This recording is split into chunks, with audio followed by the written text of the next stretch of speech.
अभी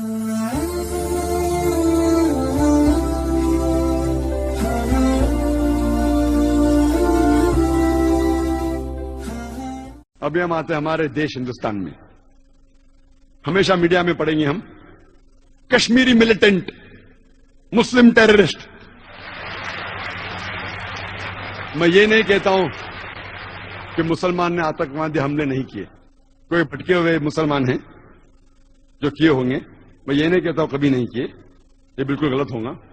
लेकिन मीडिया में जब फ्रंट पेज पे आएंगे अक्सर मुस्लिम टेररिस्ट, जैसे बाकी टेररिस्ट कौन है ही नहीं।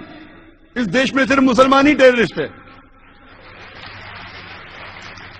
जब तहकीक करते पता लगता है कि सिख टेररिस्ट भी है, बिंदनवाला ग्रुप। और ये सिख टेररिस्ट ने 5 जून सन 1984 में उन्हें गोल्डन टेम्पल को कब्जा किया। इंडियन आर्मी फोर्स जाती है, उनको बाहर निकालती, 100 लोग की हत्या होती है।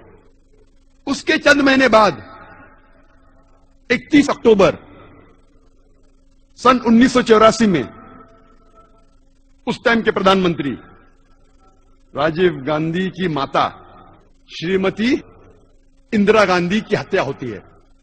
उसकी खुद की सिक्योरिटी गार्ड उसकी हत्या करते हैं। आता है पेपर्स में security guard assassinated Shrimati Indira Gandhi. कौन था? सिख था। आज भी आप वेबसाइट पे जाएंगे, आपको यह नहीं मिलेगा कि सिख टेररिस्ट ने अटैक किया। Personal body guards of Shrimati Indira Gandhi ने उसकी हत्या की। आप असम में जब जाएंगे, असम में एक टेररिस्ट ऑर्गेनाइजेशन है ULFA, United Liberation Front of Assam. बहुत खतरनाक है। उनका मेन मकसद है, वो हिंदू ऑर्गेनाइजेशन है, हिंदू आतंकवादी ग्रुप है। उनका मेन मकसद है कि मुसलमान को मारना, मुसलमान की हत्या करना। और आपको पता है कि चंद सालों में उल्फा, सिर्फ उल्फा ने, ये 2 साल के पहले का स्टैटिस्टिक्स है, अभी अपडेट नहीं किया हूं मैं, 2006 तक के उल्फा ने 749 टेररिस्ट अटैक्स किए। There is no other terrorist organisation in the world history who has done 749 terrorist attacks. 749 terrorist attacks ULFA ने किए चंद सालों में सिर्फ। हम पढ़ते ही नहीं पेपर में, पता ही नहीं। मैं जब बॉम्बे में पेपर पढ़ता हूं, पता चलता कश्मीरी टेररिस्ट, मुस्लिम टेररिस्ट। जब मुझे कश्मीर लोग काफी बुला रहे थे तकरीर करने के लिए, और मैं सोच जाऊं क्या नहीं जाऊं, जाऊं क्या नहीं जाऊं। फिर 2003 में सोचता हूं मैं जाऊंगा। अल्हम्दुलिल्लाह वहां की गवर्नमेंट पूरा इंतजाम करती है। और 14 साल के बाद सबसे पहली बार खुले आम पोलो ग्राउंड में तकरीर करने की परमिशन देती है। माशाल्लाह 1 लाख से ज्यादा लोग वहां मौजूद होते।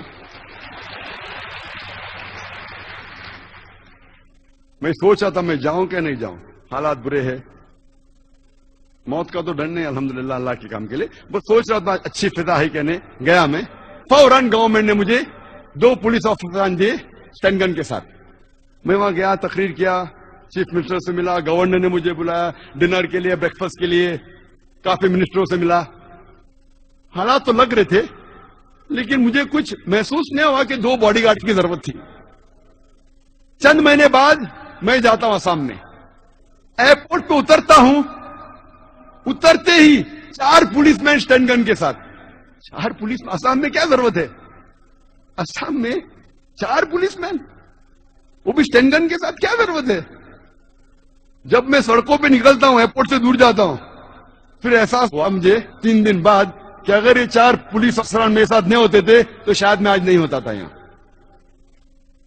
हमें तो पता ही नहीं आसाम की हालत क्या है। आसाम में इतने आतंकवादी हमले हो रहे, हमें पता ही नहीं है। मुझे तो बिल्कुल नहीं पता था, मैं न्यूज़पेपर पढ़ता हूं हमेशा।